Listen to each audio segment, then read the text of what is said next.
আসসালামু আলাইকুম, কেমন আছেন সবাই? আলহামদুলিল্লাহ, আমি ভালো আছি। লাউ গাছ, মিষ্টি কুমড়া গাছ বা চাল কুমড়া গাছ এই জাতীয় গাছগুলো যখন টবে লাগানো হয়, কিছুদিনের মধ্যেই দেখা যায় গাছগুলো নষ্ট হয়ে যাচ্ছে বা পাতা হলুদ হয়ে যাচ্ছে। এই জাতীয় গাছগুলো সবসময় অনেক মাটিতে লাগাতে হয়। এইসব গাছে খাবারের চাহিদা থাকে প্রচুর। এই গাছগুলোতে এমন কিছু খাবার দিতে হয় যেটাতে গাছ সুন্দর সতেজ হয়ে বেড়ে উঠতে পারে। এটা আমার মায়ের বেলকুনি। এটা চাল কুমড়া গাছ। মাশাআল্লাহ, গাছটা দেখুন কি পরিমাণ সতেজ হয়েছে। গাছটা বস্তায় লাগানো, এখনো এই গাছ থেকে কোনো আগা কাটা হয়নি। এই বেলকুনিতে এর আগে সিম গাছ ছিল, আপনাদের সাথে শেয়ার করেছিলাম। টবে লাগানো গাছের পাতা এমন দারুণ সবুজ সতেজ খুব একটা দেখা যায় না। গাছের পাতা দেখেই মন ভরে যায়। অল্প জায়গায় যারা বাগান করতে চান তাদের জন্য এই ভিডিওটা শেয়ার করা। এই বস্তার মধ্যে আছে মাটি আর সবজির খোসা। প্রথমে মাটি, এরপর সবজির খোসা, এইভাবে পর্যায়ক্রমে দিয়ে 2-2.5 মাসে মাটিটা রেডি করে নেওয়া হয়েছে। এটা একটা হাফ ড্রাম। এই হাফ ড্রামেও সেম ভাবে মাটি রেডি করছি। সবজি বা যে কোনো গাছ লাগানোর জন্য এইভাবে মাটি রেডি করে নিলে গাছ হবে সুন্দর সতেজ। গাছ লাগানোর পরে এই মাটিতে কি খাবার দেওয়া যায়? এটা একটা মিষ্টি কুমড়া গাছ। এই ক্যারটেও সেম ভাবে মাটি রেডি করেছিলাম। এর মধ্যে বীজ থেকে চারা হয়ে যায়। গাছটা যখন বড় হয়ে গেছে, চতুর্দিকে সাপোর্ট দিয়ে দিয়েছি।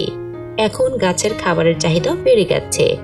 এখন যেটা করি, গাছের গোড়ায় সবজির খোসা না দিয়ে গোড়া থেকে বেশ দূরে দিয়ে রাখি। আরো একটা খাবার দেই, সেটা হলো বিভিন্ন মাছের নাড়ি ভুড়ি আর এই চিংড়ি মাছের খোসাও। এগুলো কিভাবে দিতে হবে? এইভাবে খাবার দিতে চাইলে গাছ এক সাইডে লাগাতে হবে, অন্য সাইডে জায়গা রাখতে হবে। দেখুন এই পাশটা পুরোটাই ফাঁকা। অল্প একটু জায়গা বাদ দিয়ে ছোট গর্ত করে নিব। এরপর এই খোসা বা মাছের নাড়ি ভুড়িও দিয়ে দেওয়া যায়।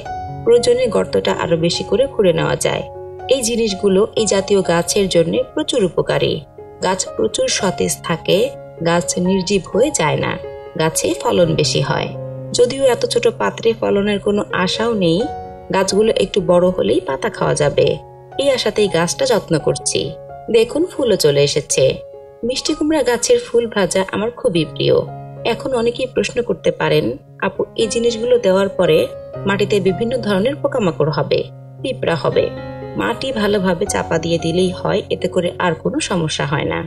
অতিরিক্ত পিঁপড়া হলে ফিনিশ পাউডার ছিটিয়ে দিতে পারেন বা যে কোনো কীটনাশক স্প্রে করে দিতে পারেন, আর কোনো পোকামাকড় হবে না। এই ড্রামটা রেডি করেছি সিম গাছে লাগানোর জন্য।